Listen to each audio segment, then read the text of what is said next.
Hello, everyone. This is Kyle Galaz with Poor2Pro Car Sales Training Podcast. Become a sales titan. Super excited about this episode. I hope you guys are on your way to 100K or more this year.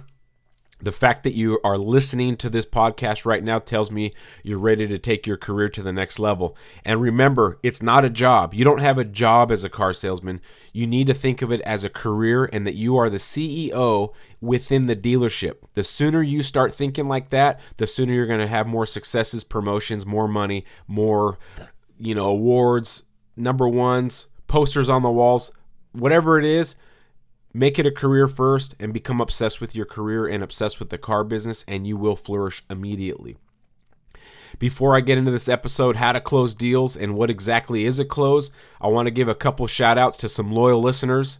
First, Nassif Motorsports. He works at an Audi dealership out of Natick, Massachusetts. I hope I pronounced that right. Natick. He's bounced around at a couple dealers in the last couple years.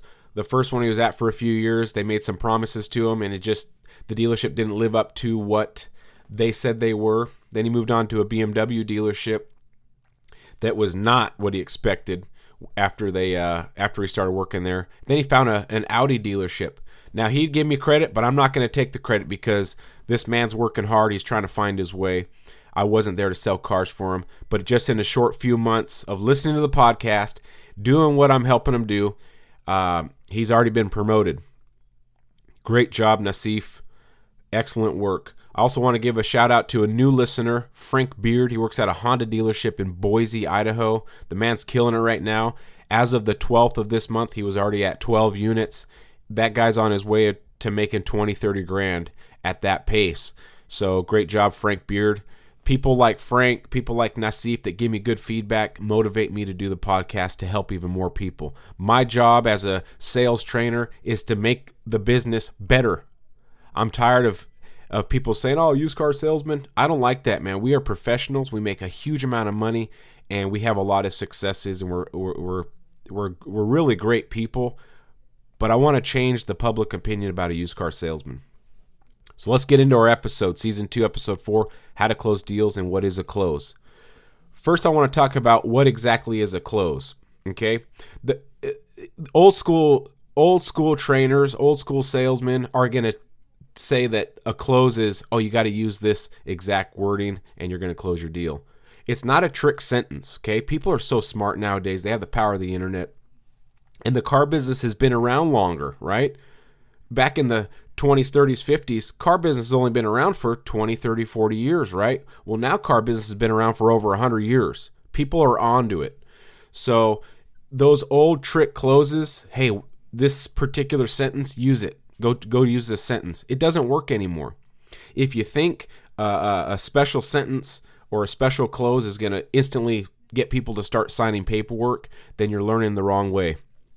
And you're doing it the wrong way, okay? There's no cookie cutter close. Closing is a culmination of steps and successes through your process, through the steps of the sales that lead up to the final quote-unquote close, okay?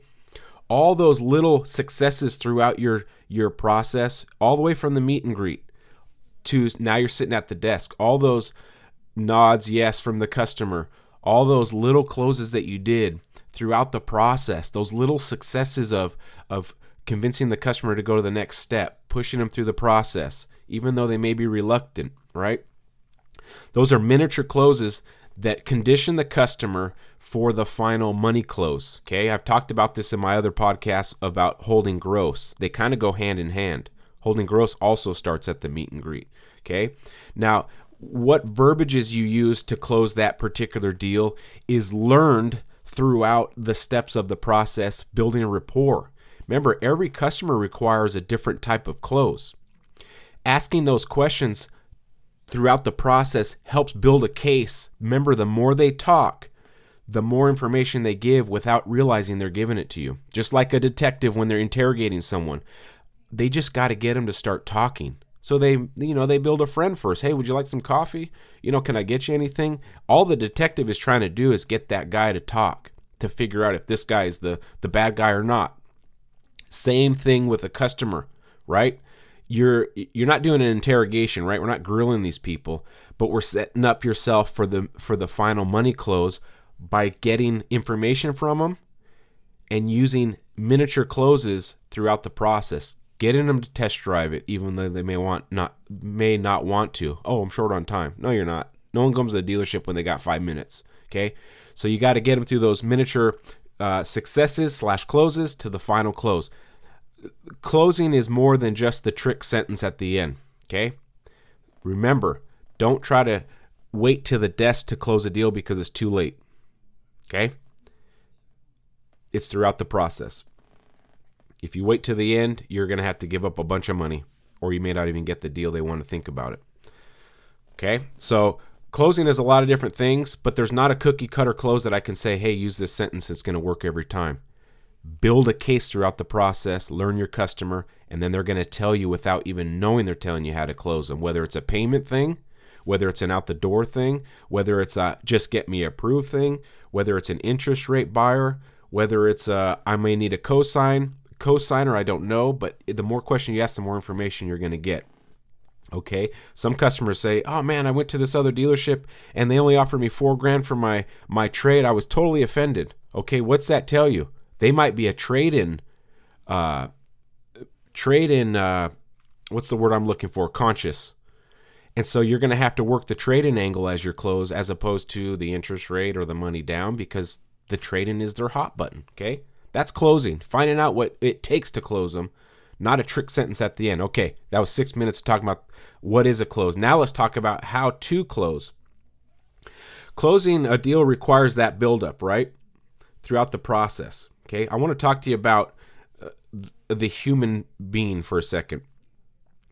When you're a baby, your mama tells you what to do, right? And then you become a toddler and your daddy tells you what to do.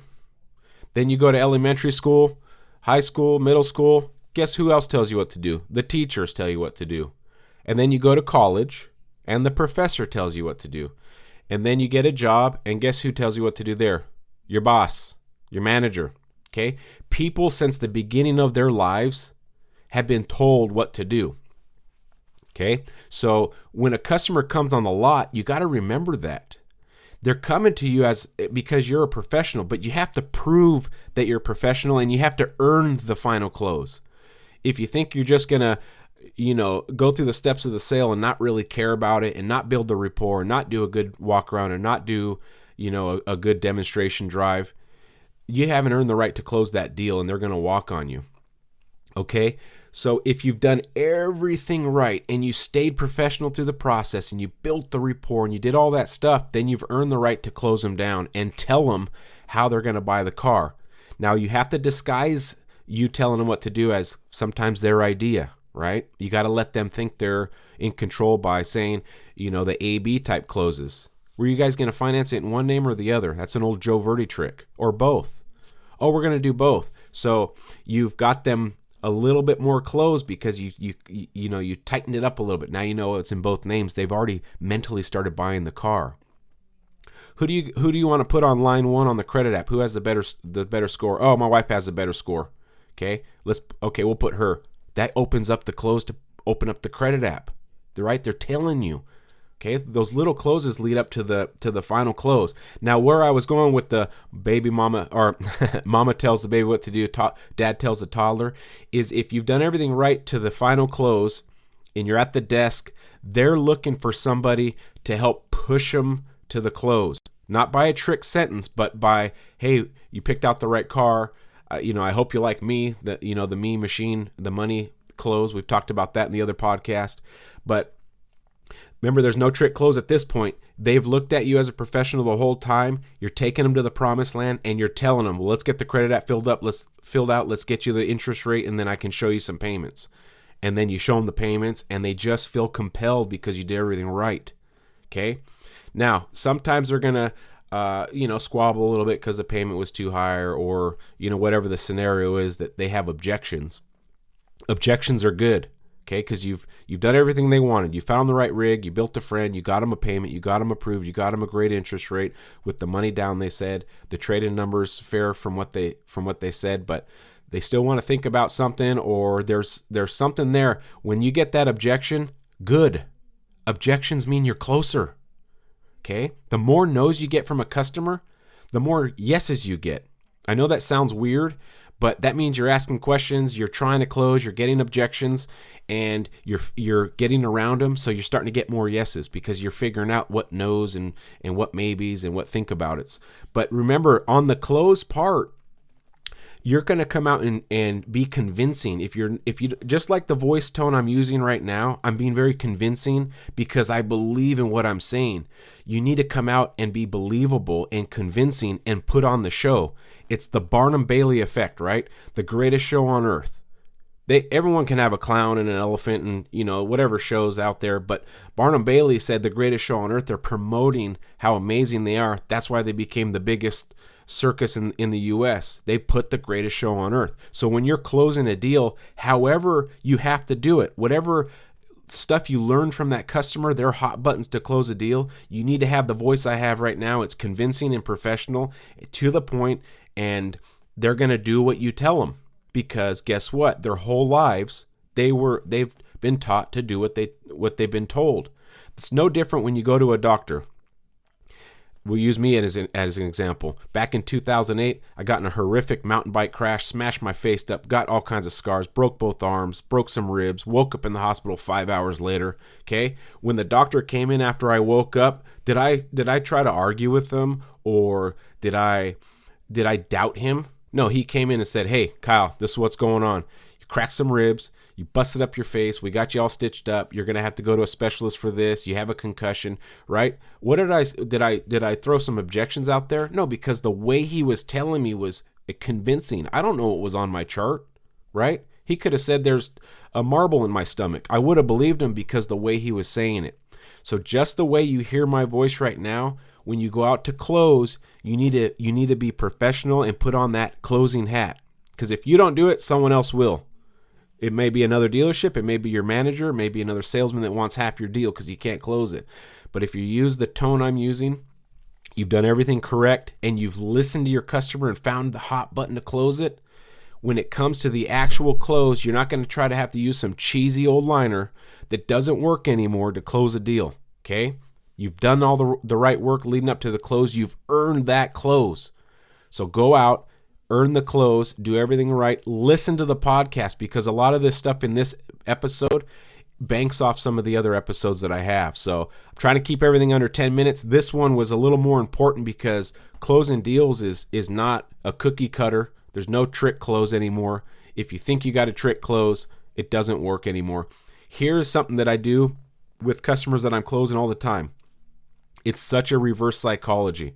When I'm sitting there with the salesman, I always let the salesman watch me close because I want them to learn.